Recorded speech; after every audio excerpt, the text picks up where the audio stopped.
God. Notice, this is back in 2014, okay? This cartoon is from 9/24/2014. Notice she's running from Russia.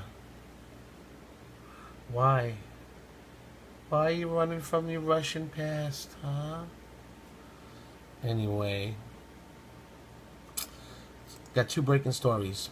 Mark Levin spills the beans, reveals bombshell about Trump. Uh-oh. Everyone should hear this. And Melania Obama caught in a criminal act. Should she get away with it? Okay, and seriously, I think, shouldn't really talk about the recent former kids, especially when they're little or whatever. She's an adult now, and this is a criminal act, supposedly, and it's also, I'm throwing this in as a bonus story right now, so we'll see. Yeah. Let's see. Let's just get right into Melania real quick. Former President Barack Obama considered himself above the law, and it seems that he's passed this on to his children. Good old dad. The children of the politicians are typically off limits until they are adults. Melania Obama is now 18, but she still thinks she's 21. The oldest Obama child was caught drunk at a 21-plus club in New York City, despite being under the legal age. Lucian B. Wintrich. Again, for the record, 18-year-old Melania Obama literally scolded me for being in the same lounge in New York City as her. Hashtag bad parenting. Lucian B. Wintrich is the White House correspondent for the Gateway Pundit. He had planned a relaxing night out at an upscale nightclub before heading back to Washington, D.C. when Melania Obama spotted him. Really? Lucian asked her if she wanted to sit down and discuss her objections, but, hold on a second, did I miss something? The entitled youngster immediately decided to confront Lucian. She ran at him, hoping for a confrontation, and was visibly intoxicated. Okay? Lucian then asked her if she wanted to sit down and discuss her objections, but the request was not entertained by the eldest Obama child. Instead, she became even angrier and called him disgusting. Her personal security was forced to rush her away before she was able to make an even bigger fool of herself. Lucian attempted to snap a photo, but was only able to capture her elbow.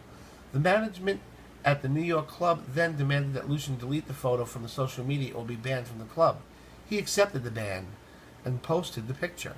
The reckless behavior is typical of a spoiled brat who considers herself above the law. Melania decided to confront a man minding his own business, knowing that she had protection of a security force and the backing of the liberal drinking establishment. Melania was allowed into the club because of her celebrity status, a luxury normal American youth are not afforded. This incident is emblematic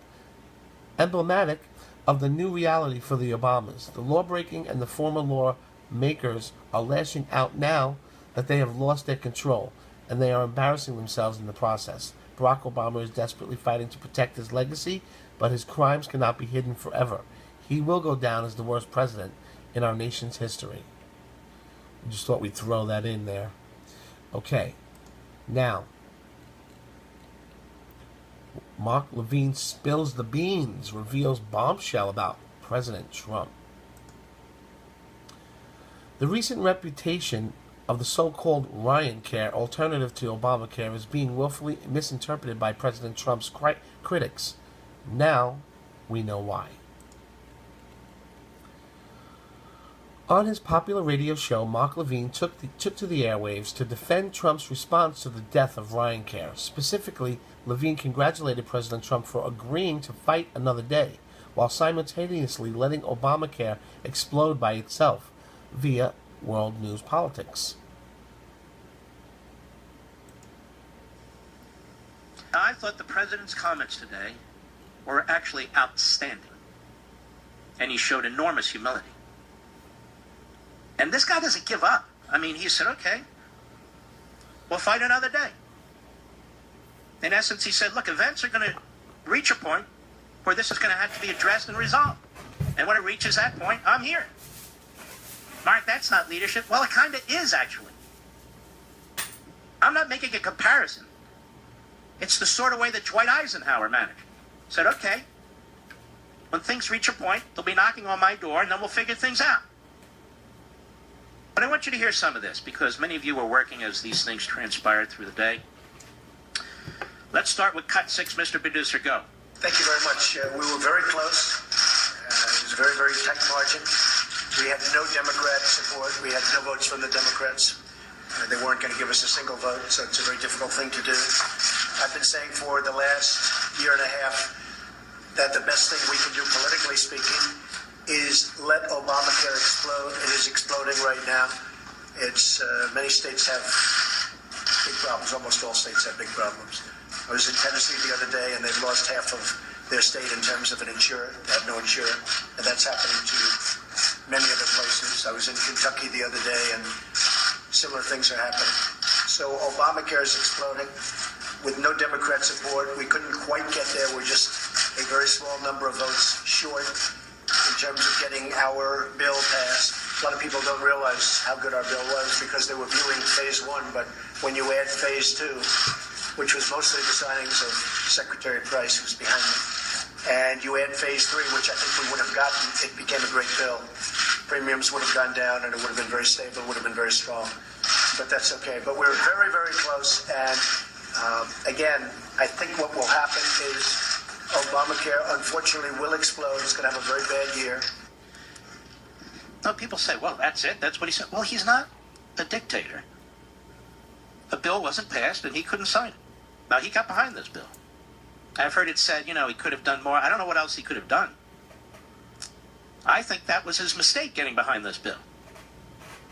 And that he and his staff, and I wish there was a conservative capitalist, rather than a liberal New York Democrat like this guy Gary Kahn, or whatever his name is, or, a top conservative economist, and sit down and say to the Republican leadership, no, we want these changes in here.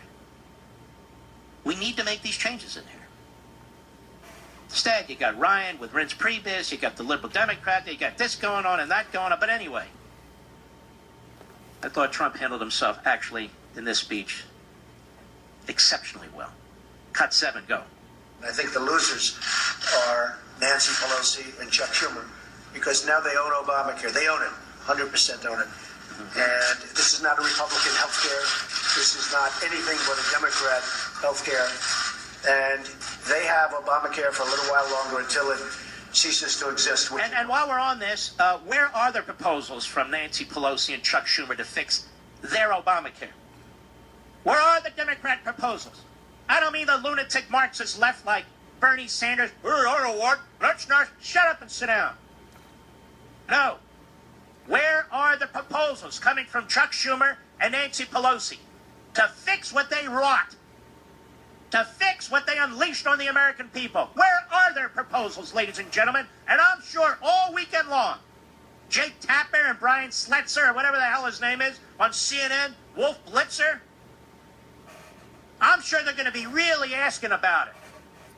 Or Chuck Todd will Meet the Depressed, another Democrat. Or, what's his name, the one on the ABC. Put him out of my head. Stephanopoulos, another Democrat. Oh, yeah, I'm sure. No, you're going to hear all day long. Is this a setback for Trump? What do you think of the Freedom Caucus? Is this a setback for Trump? What do you think of the Freedom Caucus? Twerps. Go ahead. At some point in the near future. And just remember, this is not our bill, this is their bill. When they all become civilized and get together and try and work. By the way, right there, I loved it when he said that. When they become civilized to get together. Yeah, because they're a bunch of schmucks, frankly. The Democrats. He says, when they all become civilized to get together. All right, go ahead. Healthcare bill for the people of this country, we're open to it. We're totally open to it. Now, here's an example of the low IQ left-wing media. Cut 8, go. Do you feel betrayed by the House Freedom Caucus at all? They seem Stop. Hey, do you feel betrayed by the House Freedom Caucus? Those conservatives, damn them. Go ahead. Difficulty. No, I'm not betrayed. They're friends of mine. I'm disappointed because we could have had it. So I'm disappointed. I'm a little surprised, to be honest with you. We really had it. It was pretty much there, within grasp. But I'll tell you what's going to come out of it is a better bill. I think he's quite right about that. Kill this thing, let some time pass, and then make a better run at it. Make a better run at it. Cut 9, go. Well, I think we could have things that I would have liked more. And if we had bipartisan, I really think we could have a health care bill that would be the ultimate. And I think the Democrats know that also. And someday, in the not-too-distant future, that'll happen. And I never said, I guess I'm here, 64 days? I never said repeal and replace Obamacare. You've all heard my speeches. I never said repeal it and replace it within 64 days. I have a long time. I have to say, it's quite a good attitude, doesn't he, Mr. Producer? He's playing long ball. He's playing long ball. Cut 10, go.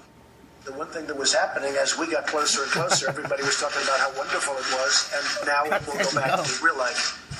People will see how bad it is, and it's getting much worse. Obama. You know, I said the other day when President Obama left, 17, he knew he wasn't going to be here. 17 is going to be a very, very bad year for Obamacare. Very, very bad. You're going to have explosive premium increases, and your deductibles are so high people don't even get to use it. So they'll go with that for a little while, and I honestly believe, I know some of the Democrats and they're good people, I honestly believe the Democrats will come to us and say, look, let's get together and get a great health care bill or plan that's really great for the people of our country. And I think that's going to happen. I really thought these were excellent comments by the president. I don't know what else he could have said, quite frankly. But they were really excellent comments. Cut 9. I do think they need to muscle up some of the staff at the White House. I really do. We need to bring in some more free market economists with actual substantive plans. We can't just leave it to the superficial politicians and left-wing Democrats like this Gary Kahn, among others. Can't leave it to Reince Priebus. He's just glad to be in the White House. Hey, look at this. I have a T-shirt with the White House logo on it.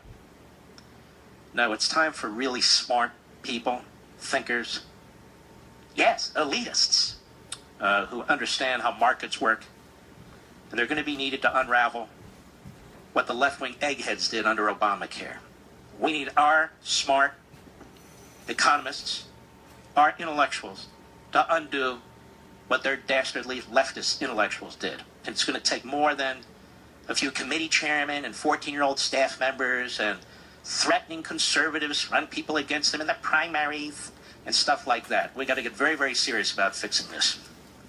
Get rid of it, and then let's try our way for once.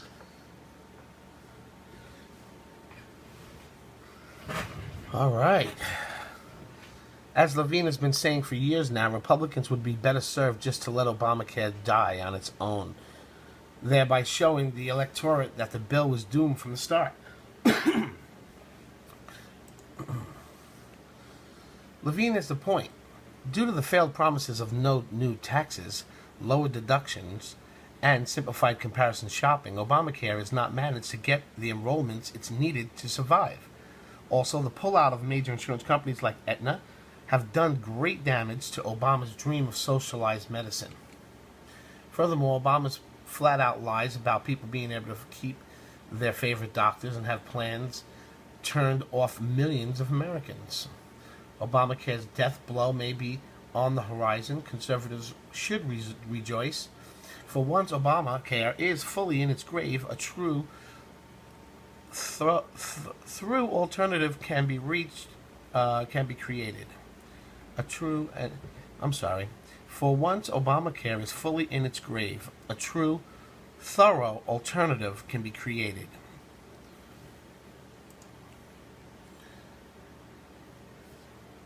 As revealed days ago on The Angry Patriot, which I am reading right now, the failure of RyanCare has the added bonus of putting Paul Ryan, a longtime critic of the Trump administration and the face of the Republican establishment, in jeopardy. Many have already called for him to step down as the Speaker of the House. Going forward, President Trump must act decisively on the other issues, such as tax reform and infrastructure spending. These politics policies are sure to be popular with the American people, and with the goodwill providing the ammunition, President Trump could then return to the healthcare issue. That's what I think he should do. Go to tax, make everyone happy. They'll love that, and then they can go back to their healthcare once everyone is on board the